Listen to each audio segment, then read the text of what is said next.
السلام عليكم ورحمه الله وبركاته. ازيكم عاملين ايه؟ يا رب تكونوا دايما بخير. النهارده ان شاء الله هعمل لكم فيديو جديد، بس قبل ما نبدا الفيديو ما تنسوش تعملوا لايك للفيديو وسبسكرايب للقناه وتفعلوا زر الجرس علشان اي فيديو جديد انزله يوصلكم. النهارده هشرح معاكم جرامر يونت 3 الترم الاول. هتقولي لي انت بتشرحي الترم الاول ليه؟ ما انا قلت لكم الفيديو اللي فات بقى، اللي ما شافش الفيديو اللي فات مش هيبقى فاهم مع ليه انا بشرح ده. المستر قال الجرامر يونت 2 اللي هو يونت 8 في الترم الثاني. الجرامر الدرس الثاني في الترم الثاني ليه علاقه قوي بزمن المستقبل، تمام؟ فلازم نكون عارفين ازمنه المستقبل. لما نكون مثلا المستقبل، لو في مثلا خطط، مثلا لو انا مثلا في ترتيبات، لو امتى مثلا جداول المواعيد الثابته، امتى استخدم مثلا مضارع بسيط، امتى استخدم مثلا مضارع مستمر، الكلام ده كله. فكل ده ليه علاقه بالترم الاول جرامر يونت 3.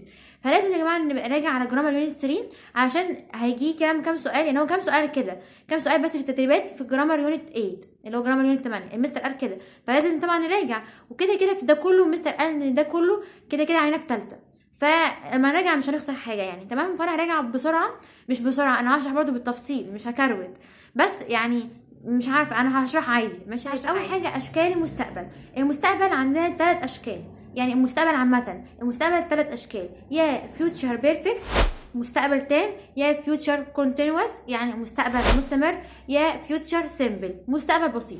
فينا هناخد اخر حاجه ده مستقبل بسيط، تمام؟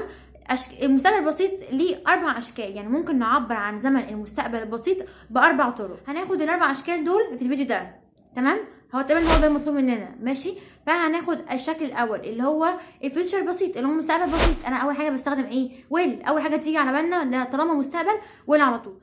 اي جمله عندنا بتبدا بايه؟ بتبدا طبعا بفاعل، يعني اي جمله معلومه عادي بتبدا بفاعل، ده منطقي. فاعل بعد كده ويل بعد كده الانفينيتيف. طب دي لو كانت الجمله معلوم، لو كانت الجمله مبني مجهول نبدا بايه؟ نبدا بمفعول. مفعول بعد كده ويل بعد كده بي بعد كده التصريف التالي. لو قلت مثلا درينكس نقط هتبقى ويل اوردر ولا ويل بي اوردرد؟ هتبقى ويل بي اوردرد اللي هو الاخيره. هقول ان المشروبات بتطلب، يعني حد بيطلب المشروبات، لان هي بادئه مفعول، لان هي مفعول اكيد، مش المشروبات اللي بتطلب، لا المشروبات بتطلب، يعني حد بيطلب. طيب واحده واحده كده، دلوقتي احنا بنعمل ايه؟ دلوقتي احنا بنتكلم عن اشكال المستقبل. عندنا 3 اشكال: مستقبل مستمر، مستقبل بسيط، مستقبل تام. طب احنا دلوقتي بناخد المستقبل البسيط، والمستقبل البسيط ده بنعبر عنه ب4 طرق. اول طريقه المستقبل البسيط عادي، يعني بنعبر عنه بقاعده ويل اللي هي فاعل ويل والمصدر.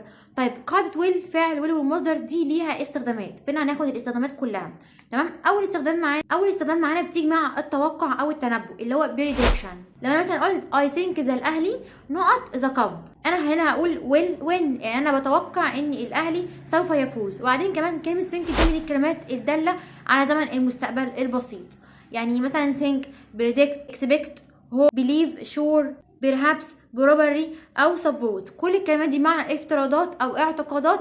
اول ما اشوفها على طول اختار كلمه will والمصدر. تاني استخدام معانا هي القرارات السريعه، يعني مثلا لو باب بيرن فانا هقعد افكر هفتح ولا ما افتحش، لا انا هقوم على طول هفتح، فده برضو نختار معاه will والمصدر. تالت حاجه عرض المساعده، لو حد طلب مثلا مني مساعده فبرضو انا هستخدم will والمصدر، بس لازم تكون في صوره جمله. مثلا لو قلت there is someone knocking on the door I know at it، هقول ايه؟ I will open، يعني انا سوف هفتح. ده طبعا ده قرار سريع اللي هي الاستخدام التاني لسه قايلينه.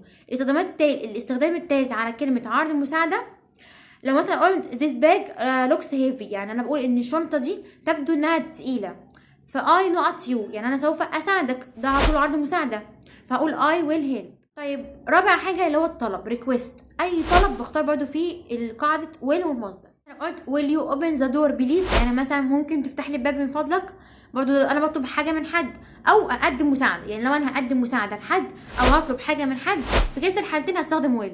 تيجي كمان مع الوعود والتهديدات promise and threaten. لو في مكافأة، يعني مثلا اعمل علشان اديلك كذا او اعمل كذا عشان اعمل كذا، بوعده لو عملت كذا انا هعملك كذا، ده وعد.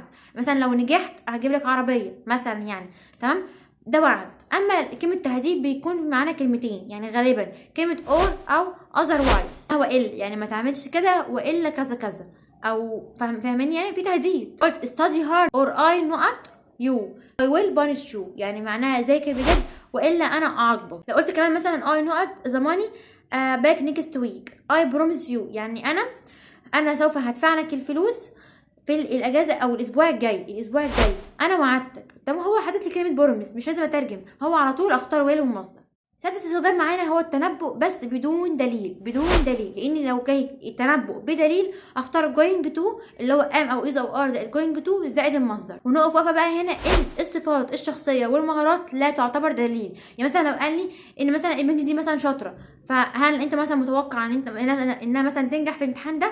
فلا، انا ده او انا هقول ويل مثلا، ويل والمصدر، بس هنا معناه ان هنا مش دليل. يعني مش معناه ان هي عشان هي شاطره يبقى هي تنجح في الامتحان ده، مش شرط. تمام؟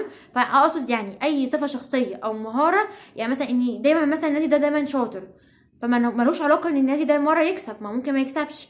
مثلا محمد صلاح مثلا دايما شاطر، مش شرط ممكن يكسب. فاهماني؟ فده مش دليل ان يخليه يكسب. تمام؟ الصفات الشخصيه والمهارات لا تعتبر دليل. لو قلت مثلا الاهلي is playing well، الاهلي نقط ذا ماتش، فهقول ويل وين، مش هقول is going to وين. لا، انا هقول ويل وين لان هنا مفيش دليل. تمام؟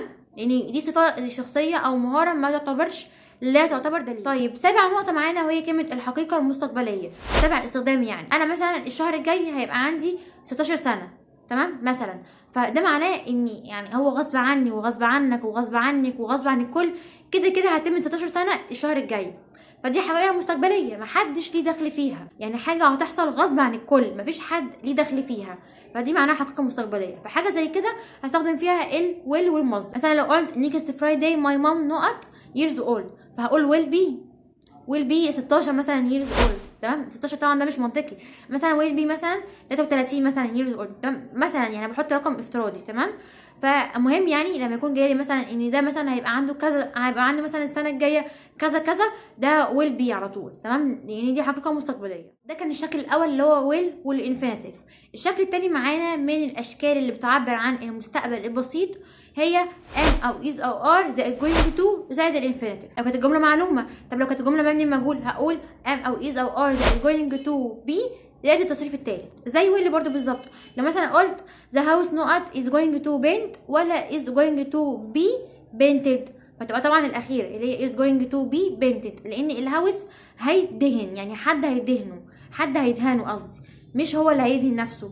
فاهماني؟ فده مفعول، فنعمل التكوين بتاعت المفعول عادي، يعني نقول مفعول بعد كده am او is او are زائد going to زائد be زائد التصريف الثالث اللي هي الاختيار الثاني. طيب القاعده دي بقى ليها 3 استخدامات بالظبط. اول حاجه بتيجي مع نيه خطه قرار، نيه خطه قرار، احفظوها كده decide intent plan. اي كلمه دول اشوفها على طول وانا مغمضه عيني، او على طول اختار am او is او are زائد going to زائد الانفينيت. لو قلت مثلا I have decided that I German university، يعني انا قررت ده ان انا هروح الجامعه الالمانيه. تمام؟ فهختار ايه؟ فهختار am او is او are اللي هو يعني عشان هنا في I فهختار am، فهقول going to enter، يعني انا مقرره او انا محدده ان انا سوف هنتحق او هدخل في الجامعه الالمانيه. عشان كلمه decide فاخترت قاعده am او is او are زائد going to زائد الانفينيتيف. تاني استخدام بقى معانا وهو التنبؤ بس بدليل. يعني هنا بدليل، إلا لو ما كانش فيه دليل اختار will والمصدر، لكن لو في دليل هختار going to والانفينيتيف. شرط ان يكون الدليل ده مش صفه ولا مهاره، لان لو كان صفه او مهاره مش هعتبره دليل، واختار وقتها will والمصدر.